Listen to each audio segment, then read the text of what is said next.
ঢাকা ৪০০ বছরেরও বেশি পুরনো একটি শহর। এর ইতিহাস, গর্ব ও ঐতিহ্য জগৎছোঁয়া। মোগল আমলে ঢাকা ছিল বাংলার রাজধানী, তৎকালীন জাহাঙ্গীরনগর। লালবাগ কেল্লা, আহসান মঞ্জিল, এমিনিও চার্চ আজও সেই ইতিহাসের সাক্ষী।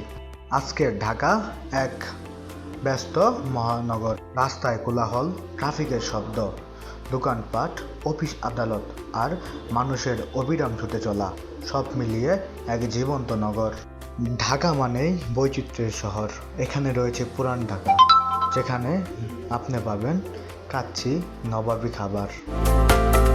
ঢাকা শুধু একটি শহর নয়, এটা অনুভূতির নাম, স্বপ্নের শহর, সংগ্রামের শহর। প্রতিদিনই নতুন করে জেগে ওঠে নগরী তার নিজের ছন্দে।